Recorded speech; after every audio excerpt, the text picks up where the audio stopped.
I picked a chocolate cake for Emily because she loves chocolate. I asked her, "You like chocolate, don't you, Mom?"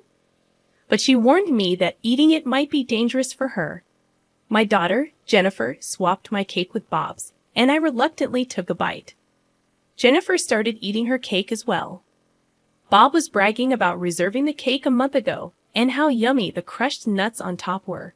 Suddenly, he began to choke, turned red, and struggled to breathe. He collapsed on the floor. My name is Emily. I'm 36 years old, and I work for a food inspection company. I live with my husband, who is 2 years older than me, and our 7-year-old daughter, Jennifer. I met Bob in a college club, and after we both got jobs, we started dating and got married 2 years later. A year after our marriage, we had our daughter, Jennifer. She was a late bloomer, starting to walk at the age of 2. We got her checked at various hospitals, but they found no issues. They said it was just individual differences and recommended waiting to see her progress. Bob was initially worried about Jennifer, but eventually became frustrated with her slow progress and began to ignore her. My mother-in-law, Diane, disliked Jennifer, thinking she had a disability, and never held her. Only my father-in-law was affectionate to her, often telling me how unique and wonderful she was, which made me happy. Bob was kind until we got married, but with Jennifer's issues, he became grumpy at home. He would slam tables and stomp loudly on the floor when things didn't go his way, making me scared.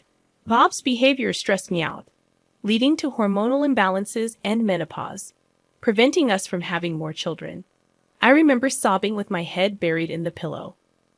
Bob became harsher, nitpicking about everything from cleaning to cooking. Every complaint was accompanied by a loud noise, and I was constantly jumpy and apologetic. Jennifer watched Bob's tantrums with a puzzled expression, but never seemed scared or cried. Bob treated Jennifer as if she were strange. Jennifer didn't speak much but quickly learned to read. She would focus on reading for hours, even encyclopedias and children's books. I believed she understood complex words. When Jennifer was about to start elementary school, they suggested placing her in a special education class due to her lack of speech.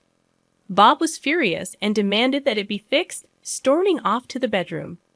As I held my head in my hands, Jennifer gently patted my back. Diane called the next day, expressing embarrassment at Jennifer attending such a class. Neither Bob nor Diane genuinely cared about Jennifer. It was all about their reputation. After consulting with counselors, school teachers, and municipal officers, Jennifer was placed in regular classes, despite my belief that the special needs class might be a better fit. I couldn't suggest it due to Bob and Diane's objections. When Jennifer started elementary school, I had some free time, and my temp agency offered me a permanent position. The job felt fulfilling compared to the stifling atmosphere at home. When I discussed it with Bob, he hesitated but asked me to take care of the house like before. He wanted help from Diane too. Diane began visiting our house frequently, making sarcastic remarks about the mess and my cleaning habits, which made me more meticulous, but she continued to complain. I endured the bullying from Diane for weeks, but I couldn't handle it anymore. I told her I could manage the house on my own, and she reluctantly agreed to stop coming over. However, right after that, Bob started spending more time at his parents' house. A little later, when Jennifer was in 2nd grade, my father-in-law, who had always been kind to her, suddenly passed away. At the funeral, I found it strange that Bob and Diane occasionally glanced at each other and laughed. It felt odd because funerals are usually sad occasions. With my father-in-law gone, Jennifer lost her only ally, and I felt uneasy. Juggling housework, childcare, and a full-time job had worn me out, and I fell sick with a fever. I asked Bob for help with dinner, but he refused, saying he didn't want to catch a cold from me. He stayed at his parents' house for a whole week. As I started to feel better, I was offered a promotion as a section manager at work. I was thrilled, but it also felt like a heavy burden considering my responsibilities at home.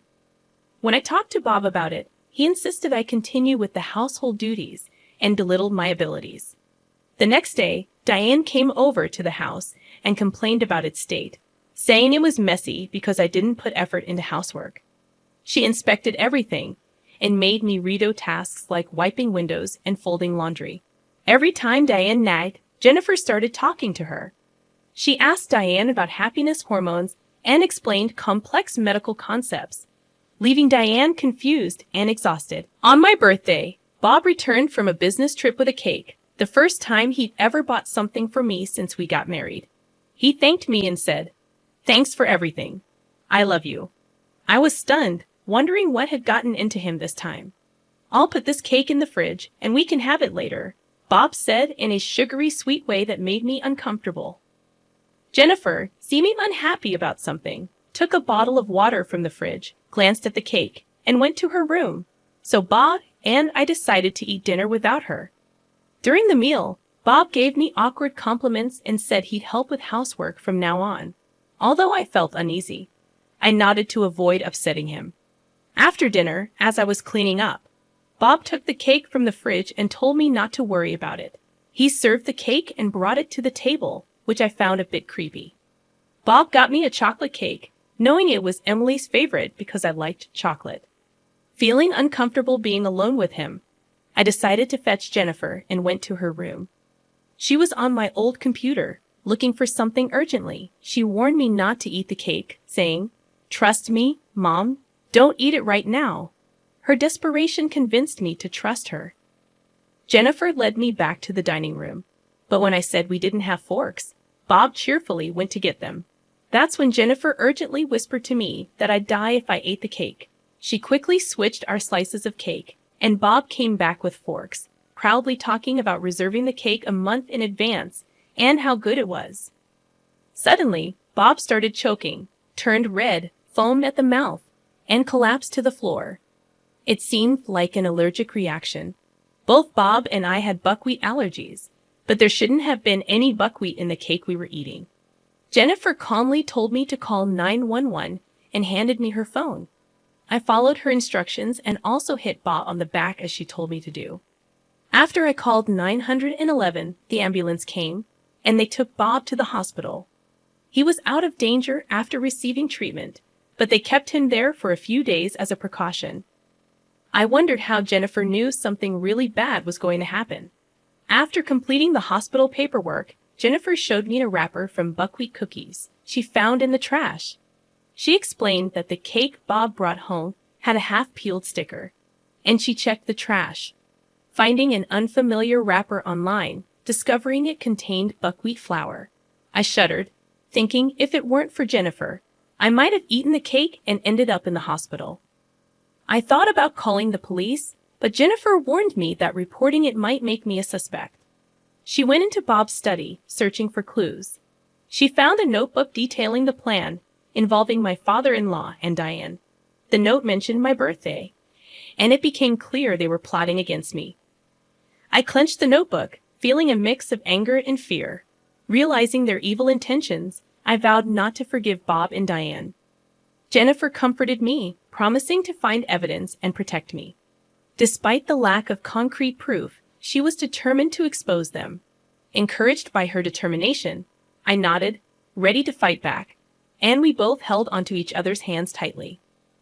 I was determined to protect myself and avenge my father-in-law for Jennifer and me. We planned to confront Bob and Diane. First, we had to lure them to our house. I asked Diane for Bob's favorite recipes, pretending I wanted to cook for him after his hospital stay. She came over, and while I learned the recipes, Jennifer checked her purse and found the buckwheat cookies. Next day, I took one cookie to work for a composition test, using my knowledge from my job at a food inspecting company. A few days later, Bob was discharged from the hospital. I told Diane I was preparing a special dinner for his discharge and asked her to bring Bob. While waiting, Jennifer and I prepared a table full of Bob's favorite dishes. When they arrived, Jennifer greeted them and led them to the table. Bob and Diane enjoyed the meal until they noticed something strange. They found seasoning on the table that matched the one mixed with the buckwheat cookies. They stopped eating, puzzled. I teased them about the seasoning, claiming my father-in-law had told me about it. I asked Jennifer to sprinkle it on their food, but they freaked out, saying it was unknown stuff. I calmly revealed that the seasoning was the same ingredient used in the cake and buckwheat cookies.